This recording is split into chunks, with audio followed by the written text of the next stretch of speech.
This is Londonderry, a once peaceful city in Northern Ireland. The Roman Catholic neighborhoods of the Bogside and Cregan are about the size of an average southwestern American town, and for a year they held off one of the world's toughest armies. It all started back in the 1920s, when England granted home rule to all of Ireland except Ulster. There, the majority of folks were Protestants, and they quietly developed a political system that made niggers out of the Catholic minority. Adequate housing, employment, and the votes were almost forgotten in places like the Bogside. But the 1960s brought some changes. At just about the same time that Martin Luther King was gunned down, a Catholic civil rights movement met with violence from Protestant extremists. The Troubles triggered a split in the illegal Irish Republican Army. The provisional wing was traditional. The approach, bombs and terrorism. The goal, a united Ireland. The official wing was Marxist. The method, guns and politics. The aim, a socialist state. In August 1971, the government sought to crush militant Catholics by imprisoning without trial suspected IRA members. The people of the Bogside and Cregan responded by barricading streets and closing their community. Official IRA man Peter Collins was interned that August. He spent his 24th birthday in jail. Shortly after Peter was imprisoned, Tommy McCourt signed on with the officials. At 23, he's wanted for murder. And then there's Catherine and Phyllis Devlin, two spinsters from the Cregan who work in a nearby shirt factory. They're all characters in a confrontation with the outside world. That showdown started on a cold and windy Sunday in January 1972.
The organizers of this civil rights march promised that they would be non-violent. The army have said throughout the day that they hope to use minimum force, but 3 hours after the procession began, this has ended up as the worst ever confrontation between the army and the Catholic people of the Cregan and Bogside.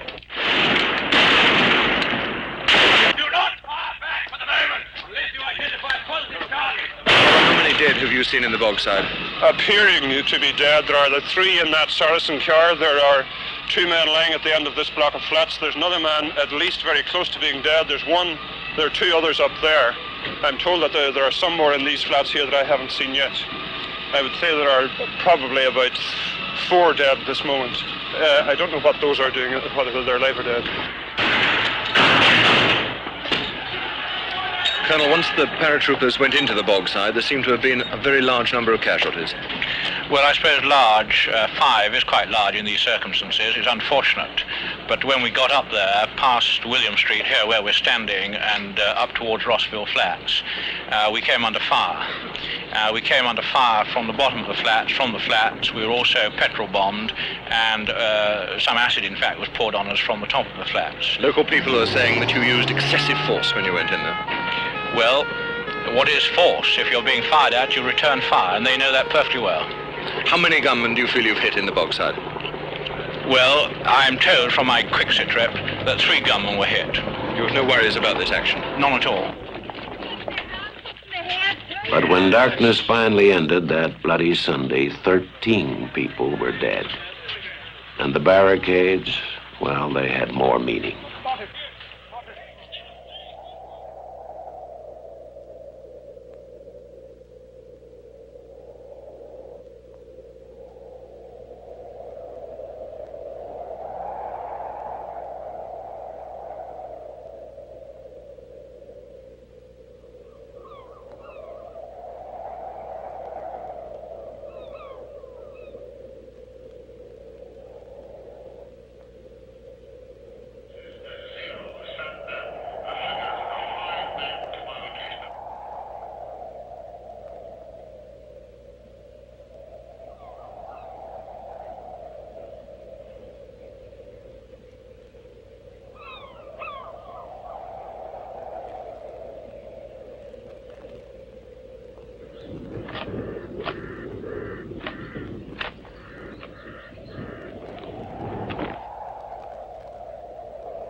I was born on the bogside. Lived here all my life. I reckon I had a happy childhood. Knew everybody in the bog. Every door was open. Just like a big commune, you know. I've seen a weary miner scrub coal dust from his bike, and I've heard the miner's children cry for coal to heat the shack. Yet those banks are made of marble, with the guard on every door, and the vaults are filled with silver that the workers sweated for.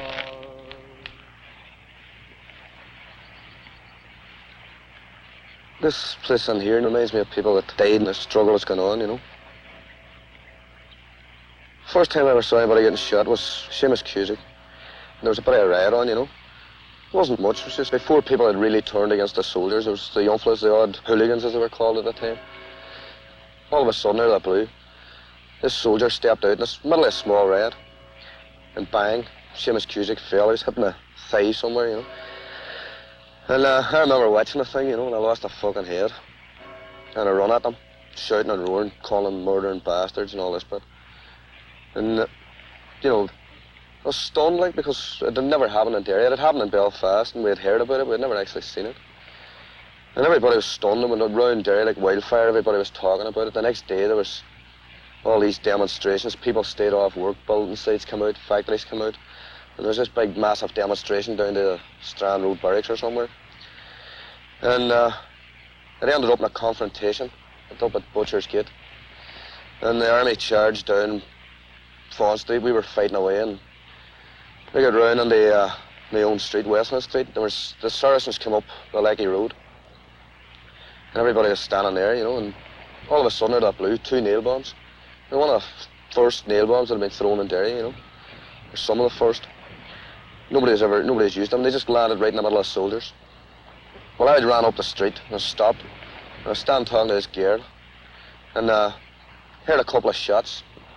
And the next thing somebody says, somebody's been shot, and everybody was saying who was it, and people were running around. The next thing somebody came running over and says Desi Beatty from Rosemount was shot dead. Well, the girl I was standing with just turned out it was his girlfriend. They were getting engaged the following Saturday. There was riots for about 2 weeks after that, 24 hours a day. The army claimed that Desi Beatty was a nail bomber and Seamus Cusick was carrying a rifle. Well, I mean, everybody in Derry knew that wasn't true, you know, including myself. And there was these riots. We surrounded Essex. We had them sealed off for 2 weeks, almost steady. And there was all these, we used to do this thing. We used to say when the army released the internees, we'll release the troops from Essex. Well, that really applied then, you know, because they couldn't get out. They used to drop on supplies by helicopter, and it was like an afternoon picnic. There was about 2,000 people, and there was about maybe 1,500 sitting up in this field. And they were watching the other 500 rioting, and every now and again, people out of the 500 that were rioting would come up and sit down, and others would go down and take their place. And there was a continuous thing, 24 hours a day. The next one was in Net McGavigan. There was a bit of a riot on, and I was up throwing stones at the army, and I got hit with a gas canister, a rubber bullet in it. I think it was a gas canister. And I fell, and I was up at the front of the riot. It's my usual place anyway. And I fell, and I remember the brother-in-law and this girl picked me up and sort of helped me back, and the army was making a charge. When I got back down, it was this wee young girl, you know, and she says to me, you know, oh, you were lucky there and all. And I says, geez, I nearly got caught. She says, oh, you're lucky it wasn't a real one, you know. And I says, I know you're talking. About an hour later, like the riot sort of continued and it died down a bit. But an hour later, there was a nail bomb was thrown at the army. There was a bang. And then about a minute after that, or 2 minutes after, there was 3 or 4 shots rang out from the army.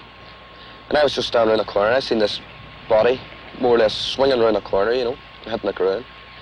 Well, at the time it didn't sort of strike. It was just some girl. I lifted her along with some other people, took her into the house. Well, the house was packed, you know, everybody was coming in to see what was wrong, who was hitting, was she dead and all this. So I more or less fucked everybody out, you know. I just said right out. And it left the body and me in the kitchen. And I got down, like, and I looked at her, and it suddenly struck me, you know. It was the same girl that had helped me earlier on. I remember looking at her, you know, and she was lying, and the eyes were open. She had sort of prominent teeth, you know, and the lips were back like this. And I just looked at her, and I was, fuck me, you know. Some wee girl, like 15, I think she was. People say IRA terrorists, murderers, and stuff like this here. Like, what do you do when you see 15-year-old girls get shot dead? Or innocent men shot in the street? You have no choice. You've got to fight, you know. What we done was we said, well, we're going to stop the deaths in our area. We want them out. And in order to keep them out, we had to use the same forces they were using. We had to use guns. And we built up a free Derry area. We built up barricades, and we said the army aren't coming in. And we stopped them with any means that we had. If we could stop them with guns, we used guns. If we stopped them with the people coming out, sitting in the barricades, we did that. And the whole reason was to keep them out, because we saw what happened when they were in. When they were in, people died. Innocent people died.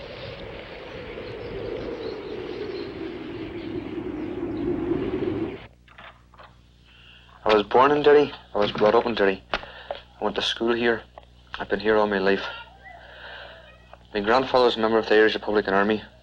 My father was officer commandant of the IRA. As a child, I was pushed around in a pram with guns under the mattress, and our home was always used for secret meetings. I grew up with the IRA. You were never told anything about the Republican movement, what my father was doing, what all these strange men coming into the house was all about, you know. There were meetings going on in the house. As soon as the men would start arriving, you were put to, you're put into another room. My mother would come into the other room because she wasn't allowed to know what was going on. And it wasn't as much that you were told, but there was something deep down in your gut there that said, this is something to do with the IRA. My father's route was with the gun. Get the guns out, free Ireland, let the people decide. Which were exactly my attitudes up to a couple of years back. And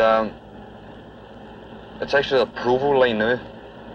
That they say that they should do the fighting and then let the people decide. But it's no good saying let the people decide when the people have nothing to decide about. I changed without knowing it.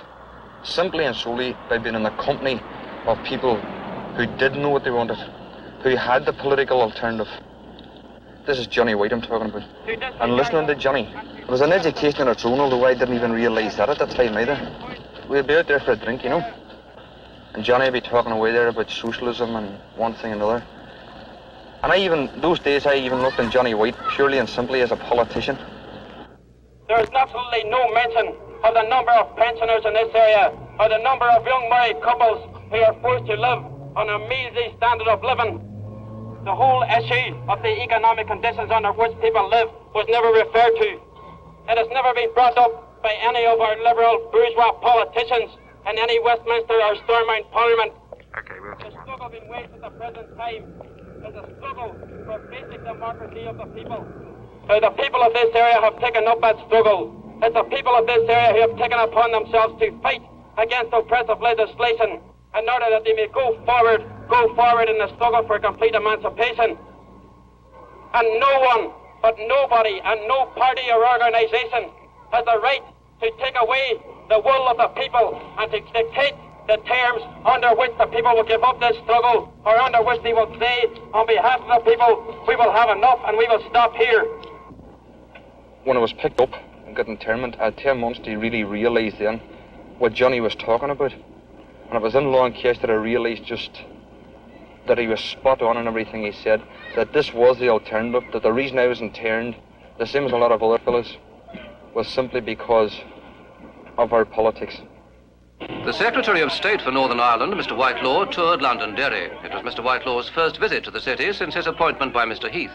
And while walking through a shopping district near Londonderry's no-go area, Mr. Whitelaw met Catholic housewives. Nice to see you. How do you do? Nice to meet you. Nice to meet you. Nice to meet you. Nice to meet you.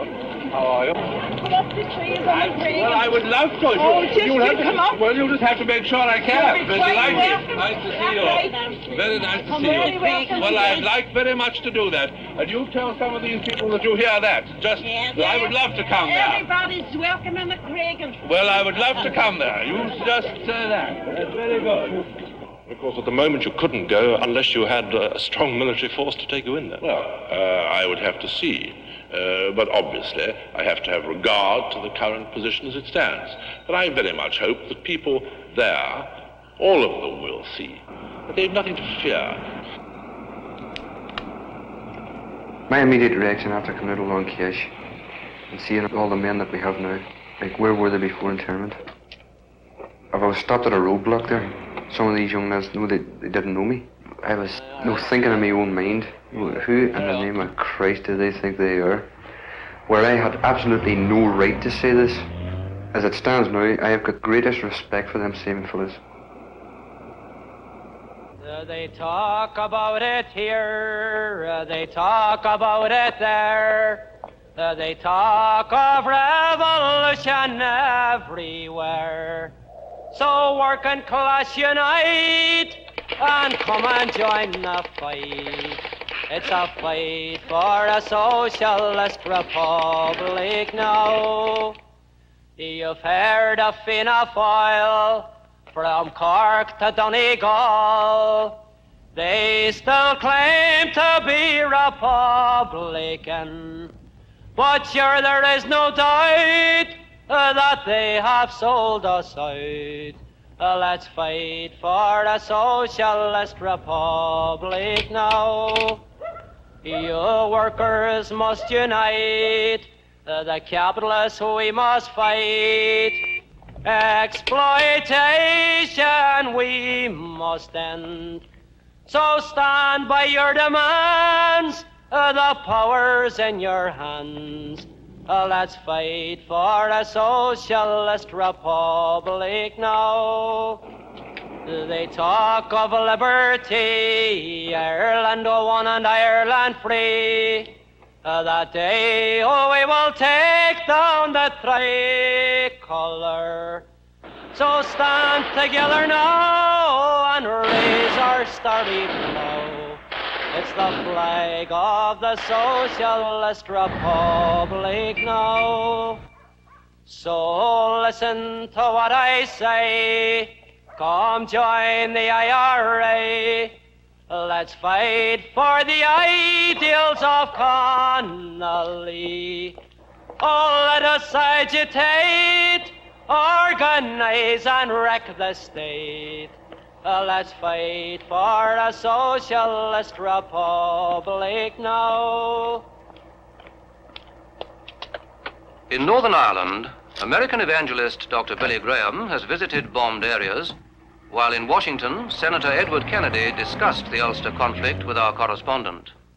I would think that the United States could offer its good offices. And a realization that you have a pluralistic society, that you must live together. There are firings across the border now in the north. That there's a false religiosity.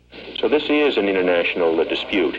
And I think this is part of the problem. But as a friend, I would hope that there would be some role that the United States could play to end the violence. There's a provisional wing of the ARA, and there's the official wing. The provisional policy seems to be that they think they're going to bomb and shoot and blow practically British imperialism out of this country, shoot the British army out and all the rest of it. We don't believe this is possible. We think you've got to use politics and you've got to involve the masses of people. The official's policy on violence, as you might say, would be defence and retaliation. That would mean defence of the area, and so far as that if the British army is trying to come in, the official ARA would get themselves involved, trying to get the people on the streets to stop them. But if the army started shooting, something like this, the people there obviously wouldn't stay in the streets. So what would happen would be the ARA would then have to involve themselves in a gun battle with the British army in an effort to keep them out.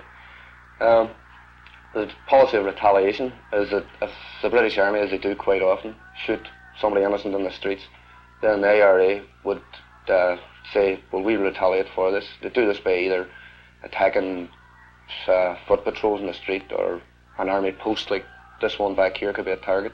So this could be done by sniper attack on the post or bombs. The ARA would do this in retaliation. The reason for retaliation, most people might sound like a sort of an eye for an eye, a tooth for a tooth. Well, this isn't the facts of the case. What it is simple that if you're going to say to people, we'll defend and we'll help, then you've got to prove yourself as a viable organisation to do this. And the way you do this is when a civilian's shot, you in turn shoot a soldier. The reasons again, and all reason for this is that you obviously if somebody murders somebody, you want to bring them to justice. Now when the British Army murder people, it's been tried before, bringing them through the normal sort of courses of law and order. You had Bloody Sunday, the Woodbury Tribunal, you had various cases where soldiers were brought up for murder and they got away with it. It was open verdicts and things like this were recorded. So, I mean, if the system is not going to bring murderers to justice, then the IRA will bring them to justice. The people will in their own way. And the only way they have, if we haven't access to courts, access to jails and things like this, then the IRA retaliate themselves. And the only way they can do this is by the bomb or bullet. And that is the policy. I mean, people will retaliate. The people will defend themselves and retaliate in the only way they can. I mean, that's the way it goes. I believe in the power of evil. I believe there is a devil. I believe he's stirring people up to get one group to hate another and to fight against another and shoot another.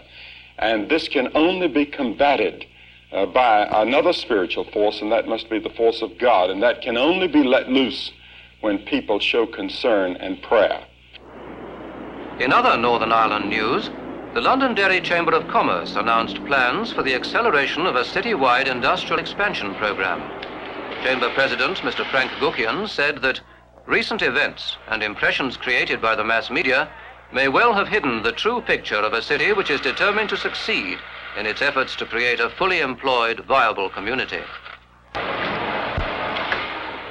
The expansion plan met with criticism from militant labour leaders who cited poor working conditions, low wage scales and seasonal layoffs in the city's existing factories. Meanwhile, provincial unemployment percentages increased to 8.7%, more than 1 point higher than last month's total.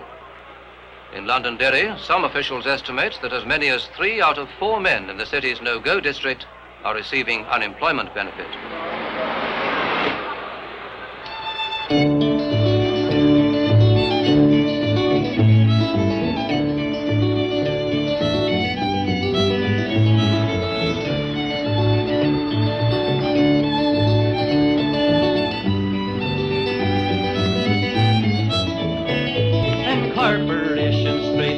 There's a place where men all gather to sign their autograph and to stand and have a natter. But when the doorman comes, he rounds them up like cattle, and if you're not damn quick, you'll be murdered in the battle. Should I stay in Belfast town or join in emigration? Should my talent not be used for to build a better nation? I think of all my friends and the country I was born in, parents' hopes and children's dreams, sure they fade away ere morning. I sign on in box 13 with a man in high positions, a steeplejack called Joe and some Labour politicians. The clerk, he is quite smart, they say there is none wiser. Says he, night can you swim, you're down as a deep-sea diver. Should I stay in Belfast town or join in emigration? Should my talent not be used for to build a better nation? I think of all me friends and the country I was born in, parents' hopes and children's dreams, sure they fade away ere morning. They give me 60 bob to be spent on pure enjoyment. They called the police in when I dared ask for employment. A man says to me, son, I try not to be nervous. They'll give me a gold watch for me years of faithful service. Should I stay in Belfast town or join in emigration? Should my talent not be used for to build a better nation? I think of all me friends and the country I was born in, parents' hopes and children's dreams, sure they fade away ere morning. You look into their face, you'll see their hearts are breaking. They've worked most of their life, aye, and now they are forsaken. To those who have control, beware now when I warn you. You'd better give us jobs or we'll rise and take them from you. Should I stay in Belfast town or join in emigration? Should my talent not be used for to build a better nation? I think of all me friends, the country I was born in, parents' hopes and children's dreams, sure they fade away ere morning.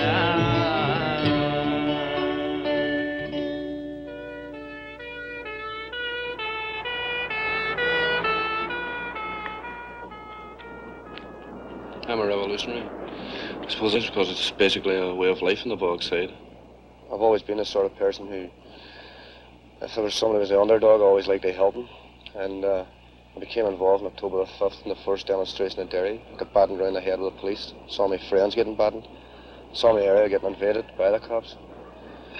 And I adopted a policy of doing something about it. I didn't know exactly what or how or anything else.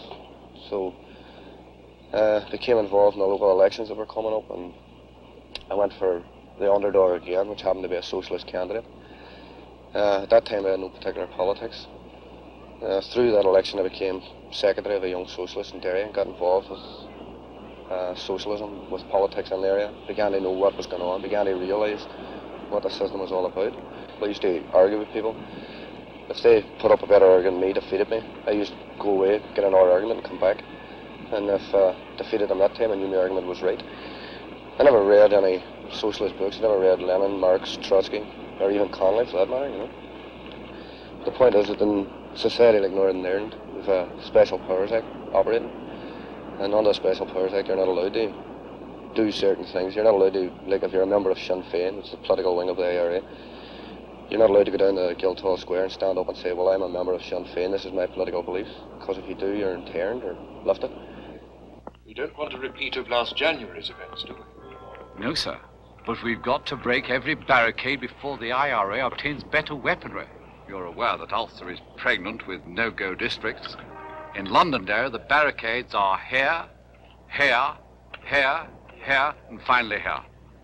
The toughest and most suicidal diehard roam these streets. By 0400, our tanks will have crossed the bridge and the assault will be launched from here. Our supplies will be stationed 1,500 yards from that area. If the British Army or any other force hits the people, tries to put them down, try to come and raid their houses, then the IRA has no alternative, in my belief, but to defend them by whatever means possible.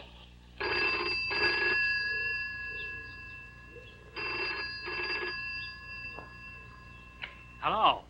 Hello, Dublin. This is Derry. Listen, that bit of gear we're on about before, you know, well, we need it as soon as possible. How long do you reckon it'll be, you know? Thank God you lads are finally going to kill those fucking tanks. Well, listen, I got all the stuff here. You can have your anti-tank rocket in the best part of a day. Okay, that's dead on. Well, listen, we'll send somebody down, you know, and he'll call RNC and collect it, bring it back up. Okay? Aye, that's fine. All the best, then. Black flag was hoisted. The cruel deed was over.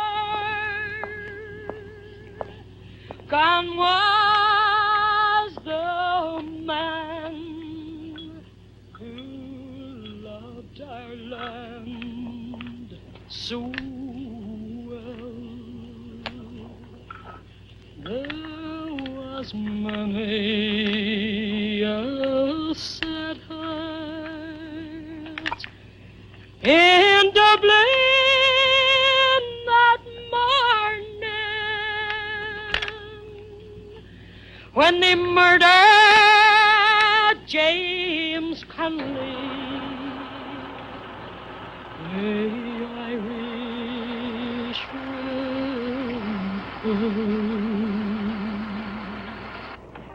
Won't your armor be exposed to ambush here? They can't stop tanks. Isn't this road dangerously close to the border? I've decided on another road where I'll join the unit. As soon as my command car is ready, gentlemen, it'll make the trip to Ulster alone. It's a well-armored Humber pig, recently reacquired from a civilian dealer. Of course, I'm having it spruced up a bit.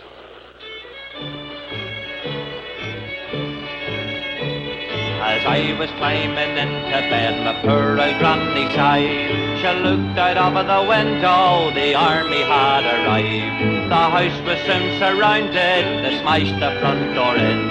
I knew they'd come to take away the lid of my granny's bed. And it was scream, bang, shout, raise an apple din. But God spread a warning when the army they come in. A soldier come right up the stairs, a rifle in his hand. She kicked him with their button boots and along the hall she ran.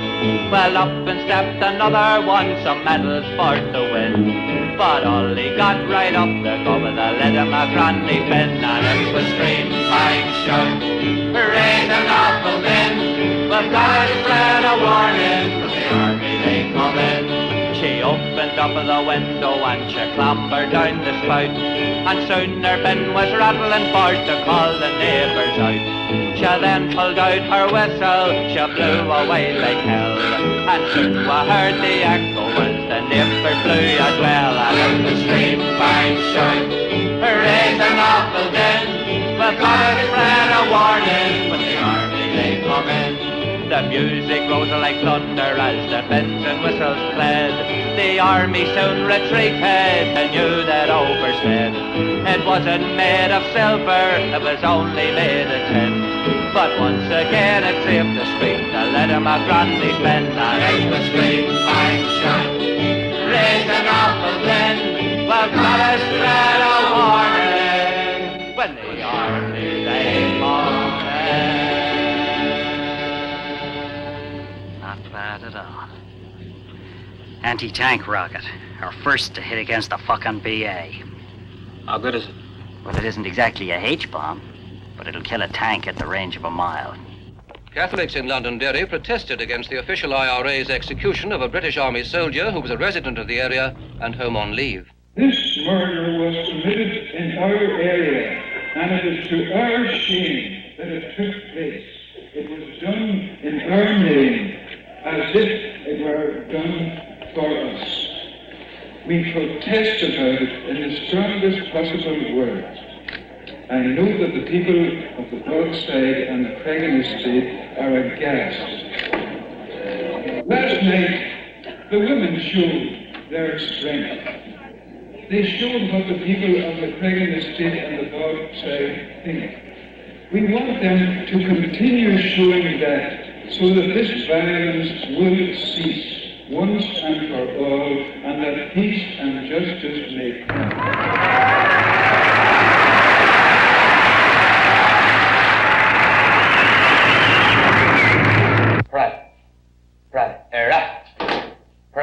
Gesi Recht, Prad, Prad, Lia Macht.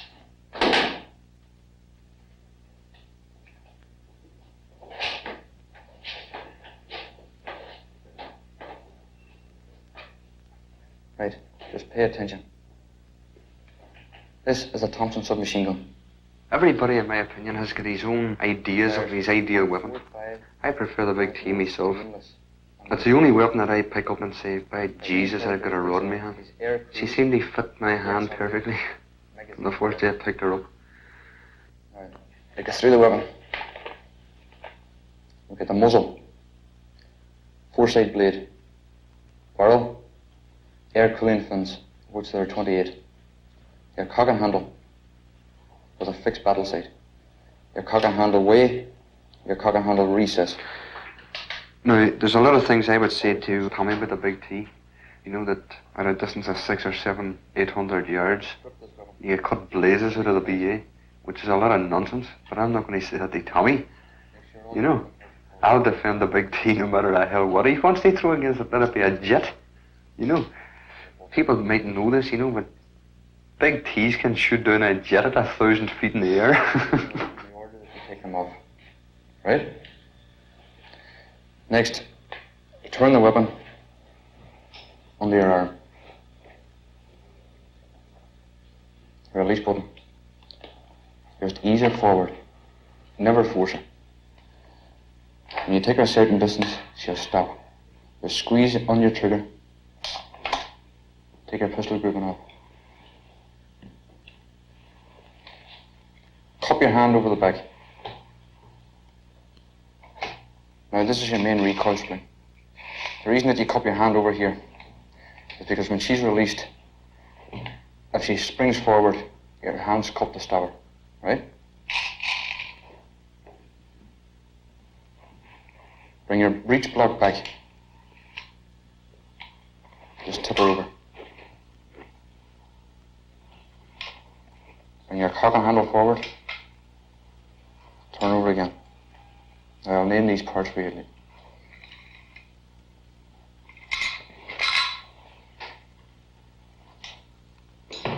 I'm going to name the parts for you. Look at your magazine, your butt, your pistol grouping,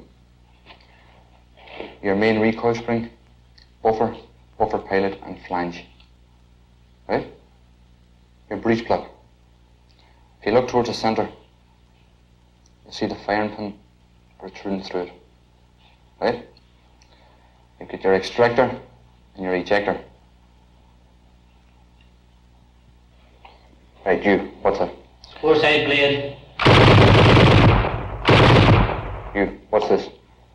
Forward puzzle grub. You, what's this? Cock and handle.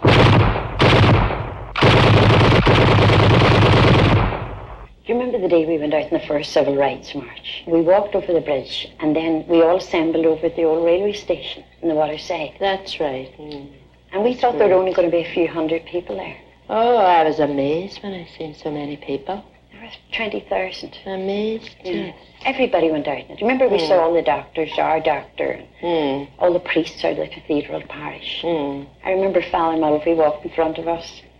Yes, and Father McLaughlin was there too. Yeah. And all the students out of Queen's. I couldn't get over the young people. They were great, so they were. Yeah. Weren't they? That's right. It was great. And we came to the bridge. I remember I felt this feeling that I was free for the first time for 50 years. We always felt we were held down.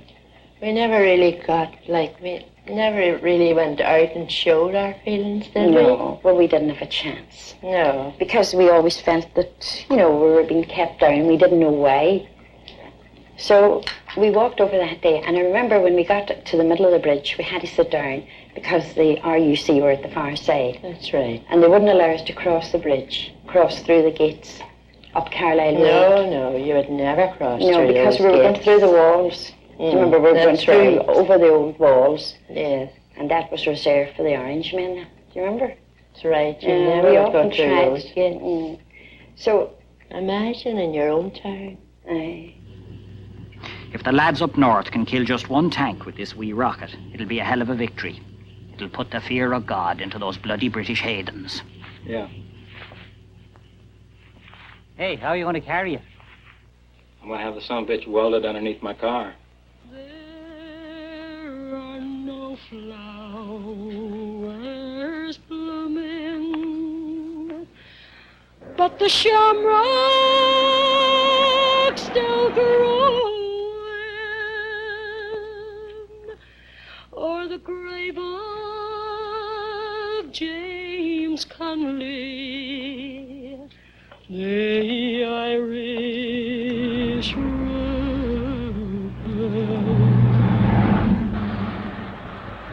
many years have gone by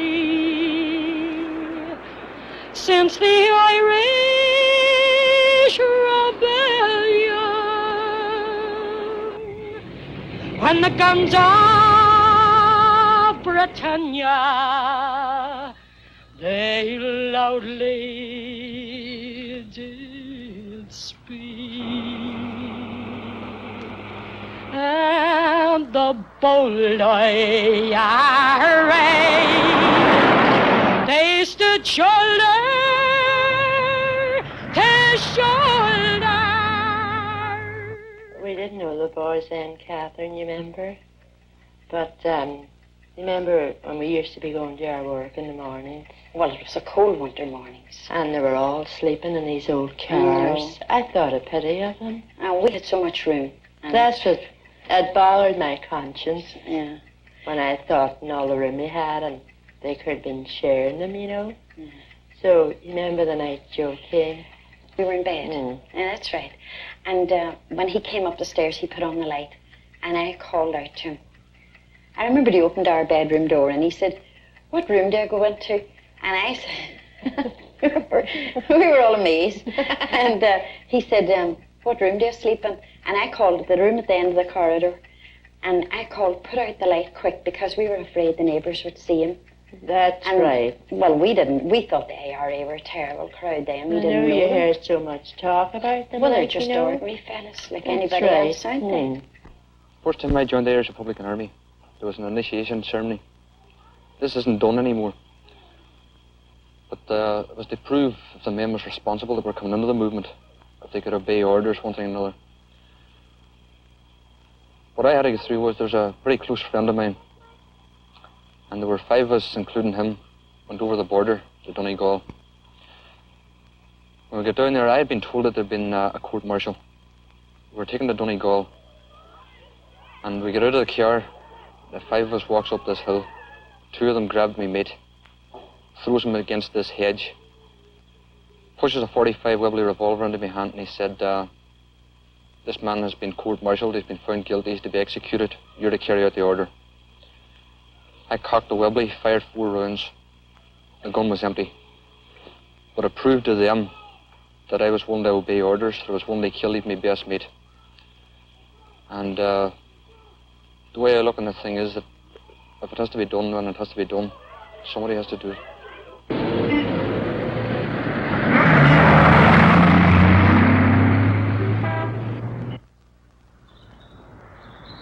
Squires, the movement checked you out. You're the perfect cover on this job.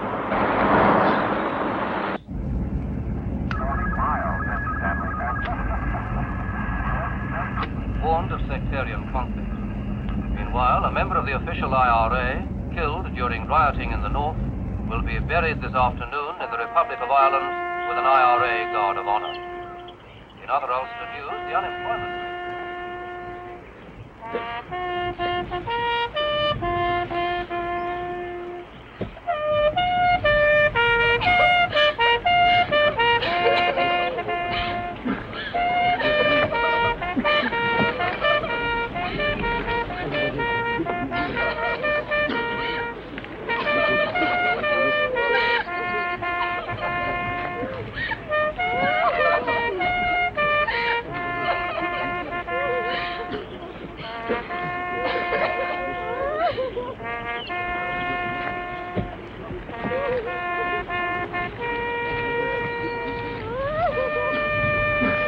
Let us pray for our brother to the Lord Jesus Christ, who told us, I am the resurrection and the life. The man who believes in me, even if he dies, will never suffer eternal death.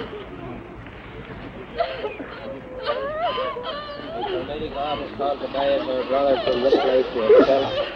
We return his body to the earth from which it was made. Our Father, who art in heaven, give us this day our daily bread. Give us our trespasses, as we forgive those who trespass against us. And lead us not into temptation, but deliver us from evil. Hail Mary, full of grace, the Lord is with thee. Blessed art thou amongst women, and blessed is the fruit of thy womb. Holy Mary, Mother of God, pray for us sinners now and at the hour of our death. Glory to the Amen. Father, and to the Son, and to the Holy Ghost. As it was, beginning, and ever shall be, world and end. Amen.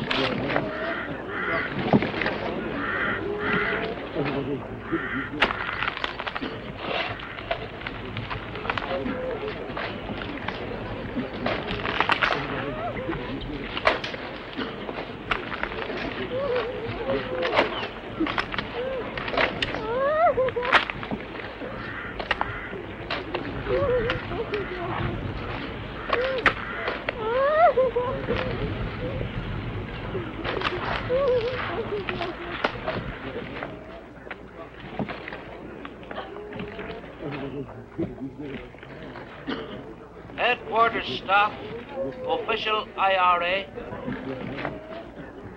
Northern Command, provisional IRA, friends of Tobias Malloy,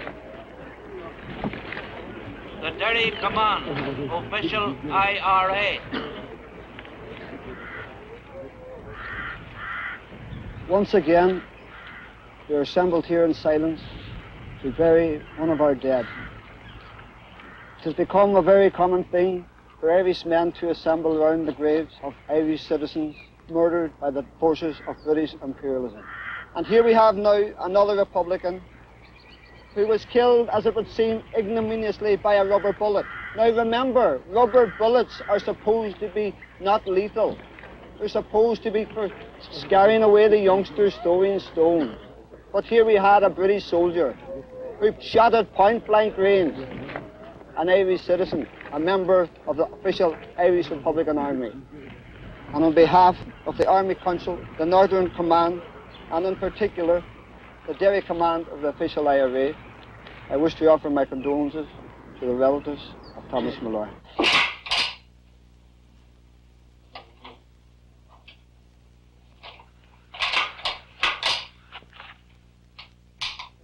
You won't care about it? Fox Mike, Banana Mike.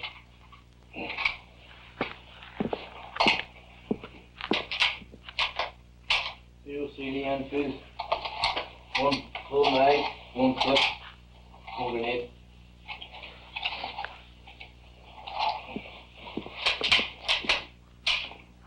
Zero CD Enfield.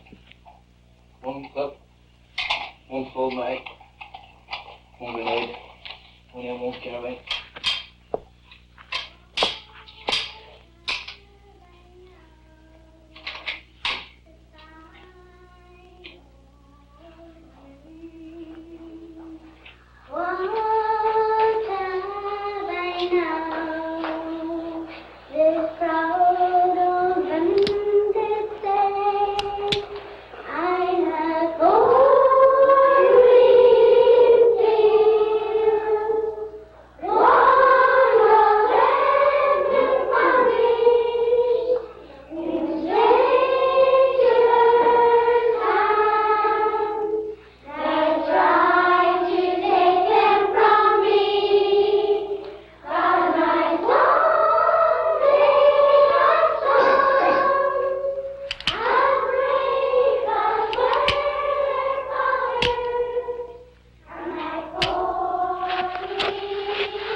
There's no chicken feet.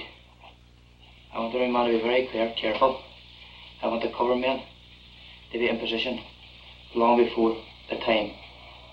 I want your heads down and your eyes open. You all know what to do, all right?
People, I wonder what would our Lord say if he came amongst us as a man today? What would he say about the destruction in our city? What would he say about the recent slaughters going on in different parts? My dear people, our Lord would condemn those who have continued this violence. The Son of Man will send his angels, and they will gather out of his kingdom all things that provoke offenses, and all who are evil, and throw them into the blazing furnace, where there will be weeping and grinding of teeth. Only a few men actually nailed our Lord to the cross, but there were the bystanders who approved. Now, all of you could examine yourselves and see whether you have been supporting violence, so that by condonation you are responsible. Third day he rose from the dead, as the Scriptures had foretold. He ascended to heaven, where he is seated at the right hand of the Father. He will come again in glory to judge the living and the dead, and his kingdom will have no end. I believe in the Holy Spirit. It was back in 1960. There was a fella killed here during a training session. A revolver went off accidentally. And strange the way history repeats itself. The young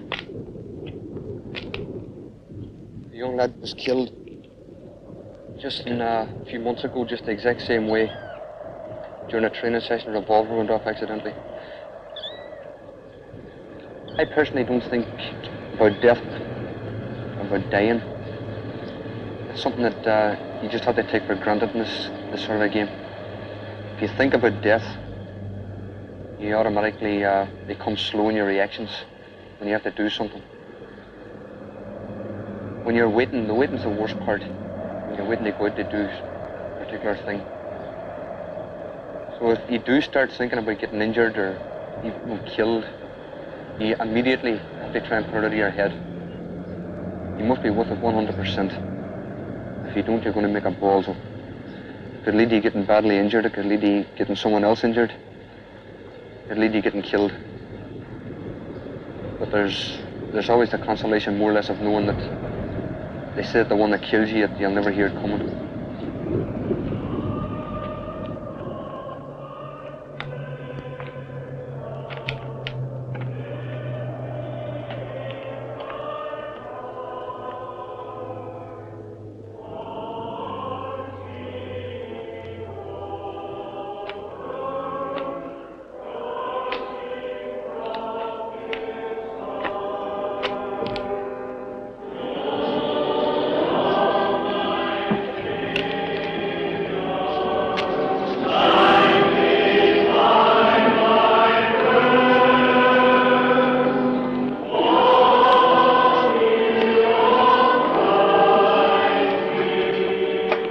The Catholic Church, they never backed any struggle of the people. You can take a man's life just by making him accept injustice that has been perpetrated upon him by the state. The Catholic Church was willing to do this. To be a socialist does not necessarily mean that you have to give up religion. The teachings of Jesus Christ is through socialism. You know, do unto others as you would want others to do unto you. In my personal opinion, you don't get any more of a socialist statement than that. Thank you.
Yeah, this is Squires. Look, it's going okay so far. We'll make it before night. Okay, I'll find it. Bye.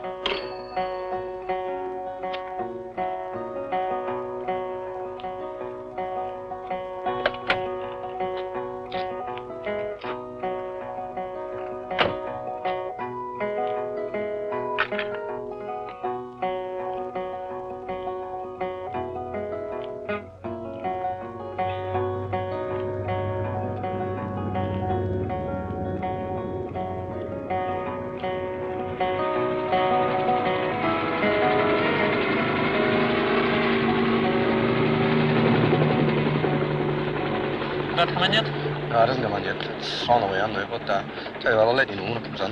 Where'll you be? I've got a training class now after, but I can't interfere with it, okay? Well, I'll see you when it's over, sir. Yeah, okay. Right. You heading up, is it? Yeah. I'll blather up. You get on up?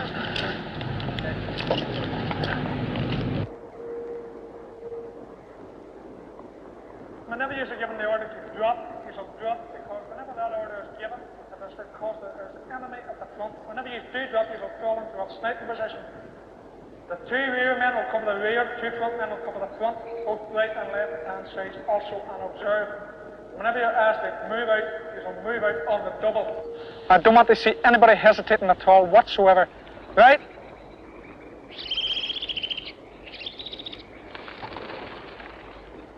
Move out. Number 3, keep your rifle at the high point. Any obstacles that's in your road, you will not bypass them. You'll step over them, jump over them, or fall under them. Drop! Number 4, if I have to tell you to spread yourself out again, I'll spread you out the right road. What sort of a lying position is that? Get yourself right around there. Get into that position in future and stay in it. Right? Move out!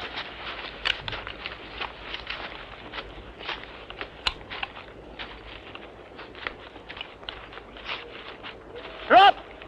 Come on, number 4, you should have been dropped! If you're right-handed, you'll come to the right-hand side of the tree, not the left. Get to the right! Number 3, cover your rear end. What are you doing out in the open? Get into your fucking behind the tree there. Move out. Come on, move it. Number 3, you better smarten yourself up. You're supposed to be covering your front. Cover it. You should have been in that position the minute you were told to drop. Right, number 1. Come on, move it. Come on, man, move it faster. Number 2. Take up a position whenever you get to the bottom, and you shall observe your front and sides.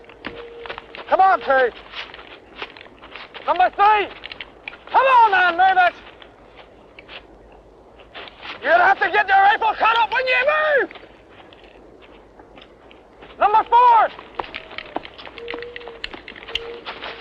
Come on, get your rifle up over your back and move! Come on!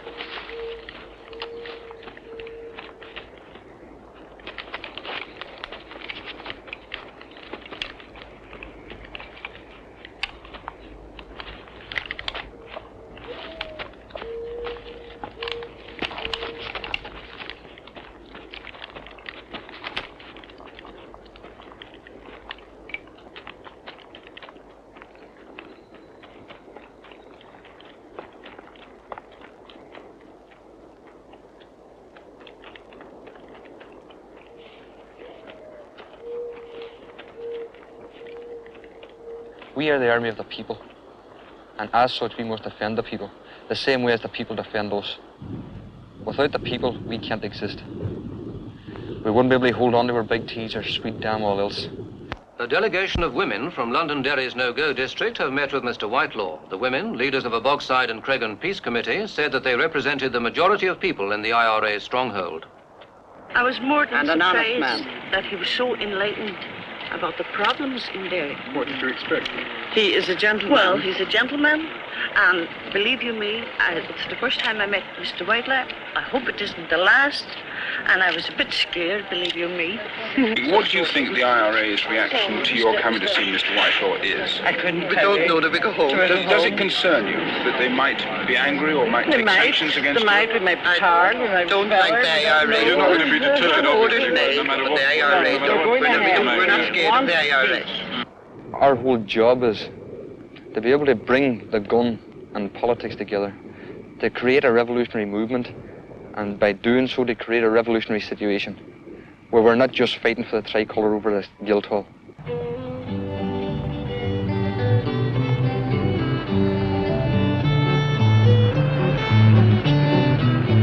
Now Jack Lynch came down from Dublin and he had 10,000 men. He marched them up to the border and he marched them down again. As such an armoured column, lads, the like was never seen. 500 mounted bicycles all wearing of the green.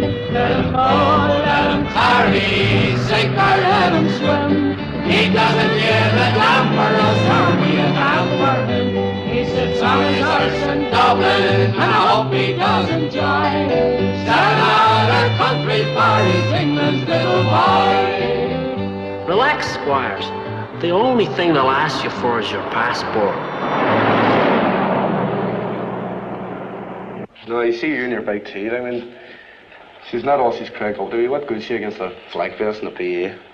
But look, you must take into consideration the reasons that the big T was made. The three main reasons for it are street fighting, house cleaners, and cover fire. For those reasons, there's not another weapon in this town that can match the big T. Listen, I'm not talking about the other weapon on the town that can match the big T. I'm talking about an effective weapon on the town to stop a British army coming in. That's an effective not weapon. worth a fuck. It is. It's the only weapon that they'll run for cover from. Well, that. You've seen it What, on the afraid of the TV. noise or You've something? seen it happening in Belfast where they're standing there throwing everything at the BA. They just stood there. Yeah. They stood there, corners, everything. Then out of the darkness, the big lady speaks. Oh, jeez, nugget. What's the first thing happens? Some officer class starts shouting, "There's someone using a Thompson, there's somebody using a Thompson." Everybody dies for cover immediately. Yeah, but I'll tell you when that's when they came in first, and the mythical weapon of the IRA was a big Thompson. This was not when they came in first, Tommy. That was. This was in the past 9 months. So they were on the TV themselves, the British Army, standing with a Thompson, and the boy saying, "What do you think of it?" He says, "It's a very cumbersome, heavy weapon, it's not very effective." Yeah, but the point of the thing is they are not going to start... When they held up the CO3 or an army leader and the SLR or something, then they said, "No, there's a weapon." Yeah, but this is all very famous. You're taking them out of context. You're taking out of context what we're talking about the values of the weapon. I'm talking, aye, no I'm not. I'm saying the value of the weapon in Derry for stopping the British Army coming in. And I don't think a big T's any value for stopping the British Army. You were talking before about a grease gun, for instance. The statistics for the grease gun, or she's probably named the M1 machine gun. M45. M1. M45. M1. Well, it's marked on it M45. That's her caliber. What I tell you, our rate of fire is 300 point something rounds per minute. The big T is 600 point something rounds per minute. No, I don't agree. Now, you take it another way. The grease gun is fully automatic, right? Oh, well, I mean, okay, so there's refinements on the Thompson.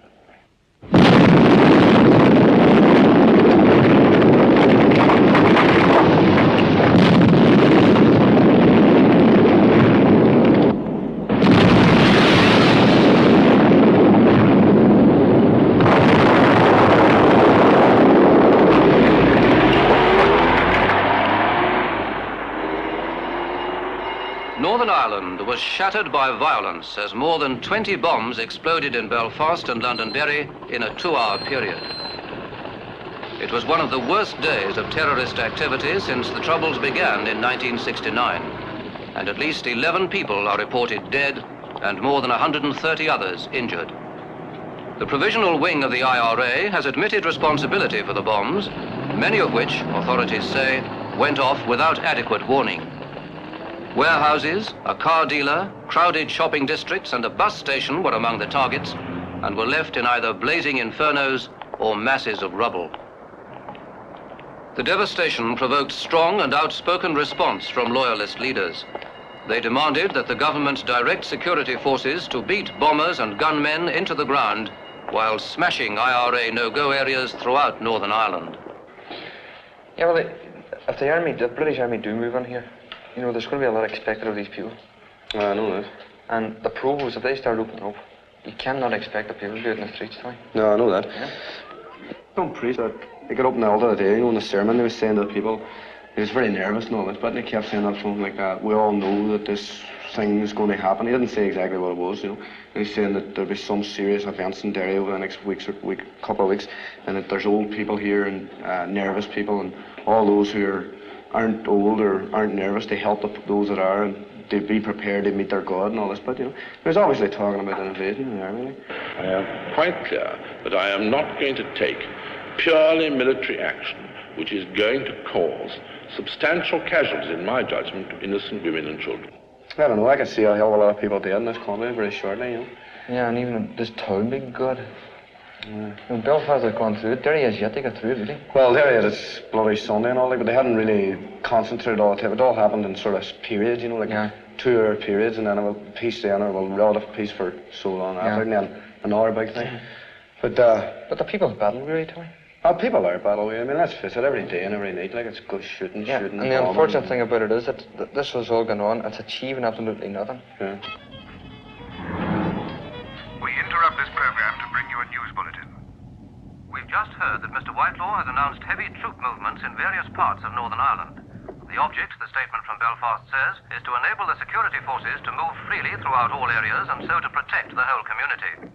Meanwhile, our correspondent in Londonderry reports that the army has placed a ring of steel around the city. He says armoured cars seem ready for what looks like a move against the bases from which units of the illegal IRA currently operate. Our correspondent says that rumours have circulated the city for almost a week. Some say that the IRA plans to hit troops with massive new firepower, others that all of the barricades have been mined, and still others that Listen, many leading IRA... the yellow Cortina's just gone through. You lads might want to check him. Just before the dramatic announcement from See ya. Belfast, it was learned that military aircraft are landing stockpiles of supplies and equipment, and an assault ship is stationed off the Northern Ireland coast. It's thought that the ship may be used as an army communications headquarters. In addition, patrols and roadblocks throughout Northern Ireland have been increased. It was also learned in Londonderry that additional armoured cars are on the way to the city and may be used as reinforcements for a barricade smashing operation. It's like Peter says, Johnny's a command, and if he says we don't fight, we don't fight. Get a word to Tommy.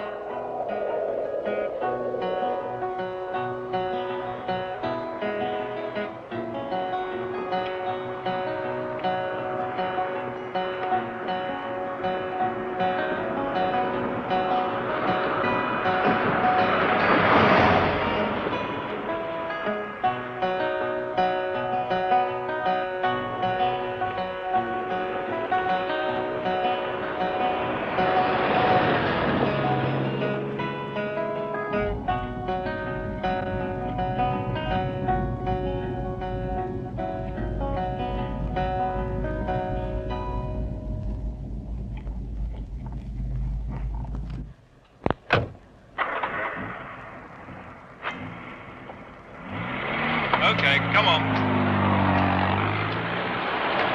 Round here. Okay, hold it. Get out of the car, please. Oh, what is this? Get out of the car, please. What's going on here? Your passport, please.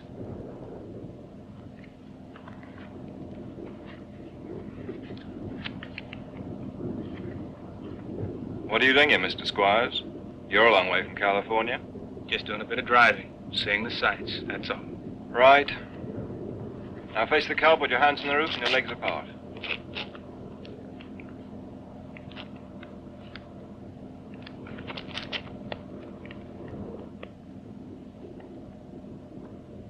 Okay, open the boot. The what? The boot. The boot.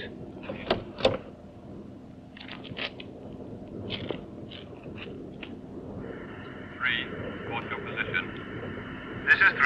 We're at junction 13 and holding. 3. Proceed to Londonderry and Brighton Barracks. Control from here. Wilco control. 3 clear. 1. Fetch Sunray. 1 Wilco. Wait out. Sir, control on the radio for you. All right. This man can go.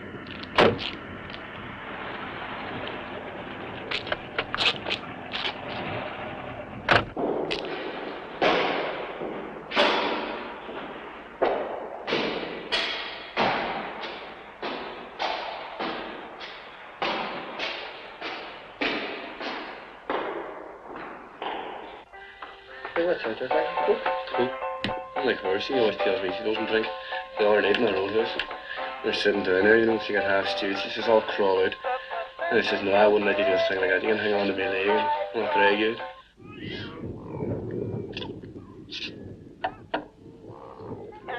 No, then you get older today.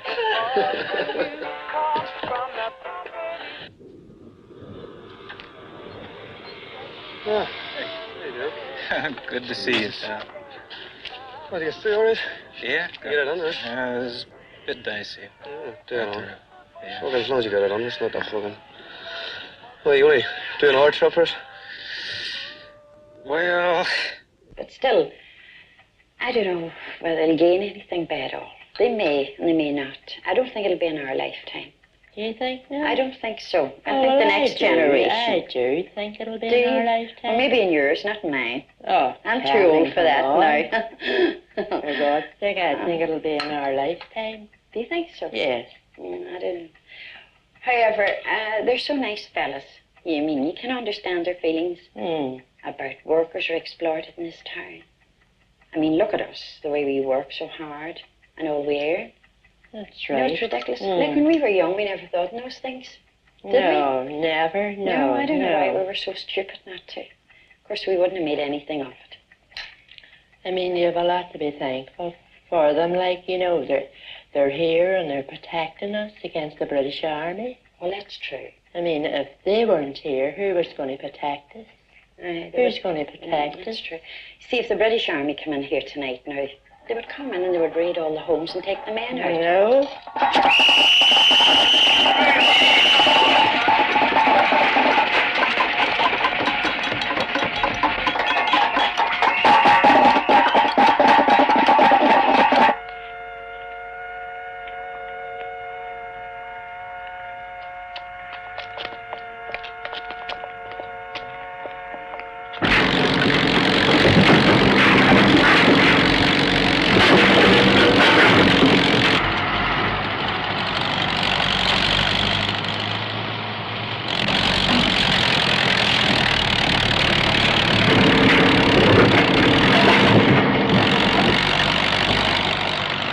Operation larger than anyone had dared to predict, the army began its move into the Bogside and Cregan at about 4 o'clock this morning.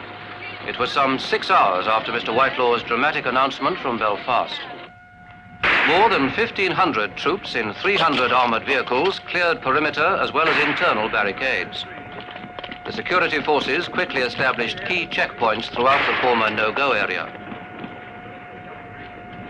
The army called the operation Motorman, and said that they encountered virtually no resistance other than a burst of submachine gun fire. They said that 5 gunmen were hit and 2 are believed dead.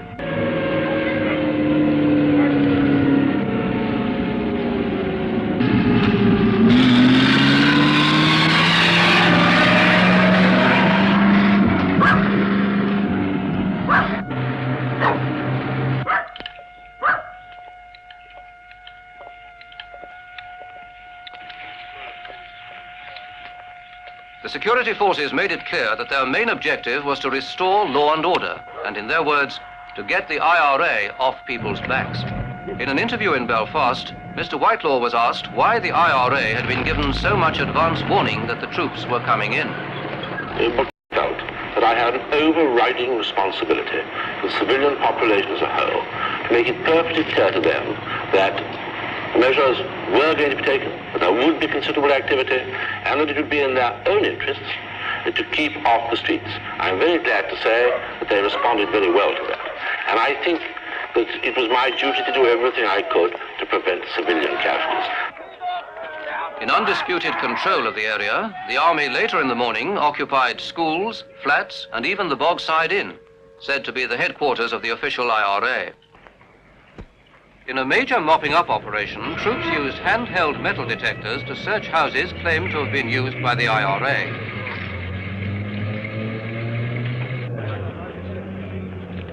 Car checks were intensified, and traffic on most streets was brought to a virtual standstill. Other army units checked pedestrians in an effort to seize bombs and small arms thought to have been distributed to IRA supporters in the former no-go district. The army believes that the IRA has hidden its major weapons in dumps outside the city, where they could be retrieved for use in future campaigns.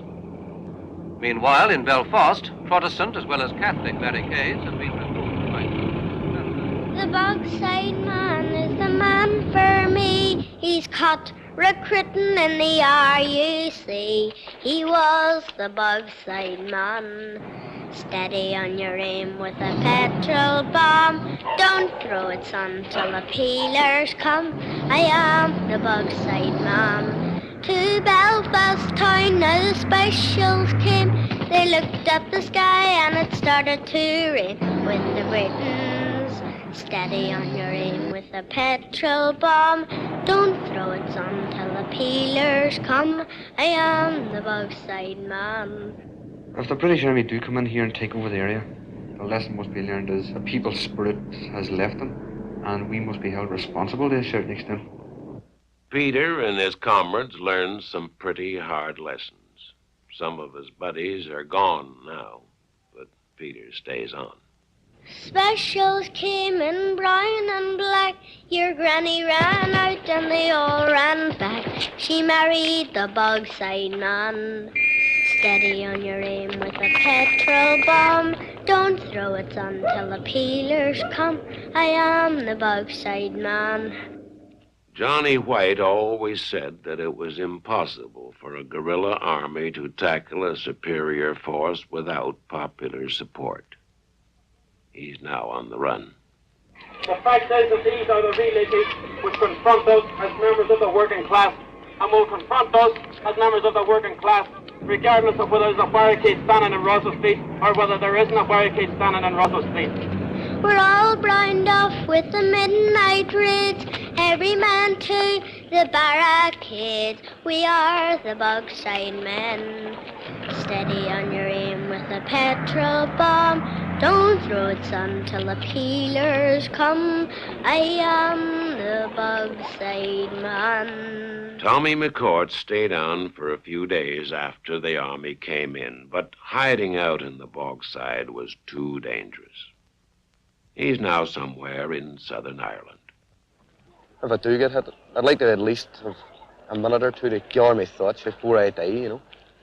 Maybe there's a God or something, and you might have a last-minute repentance or something like that there. I mean, I don't know. What have I done? Said the fine woman. What have I done? This proud old woman did say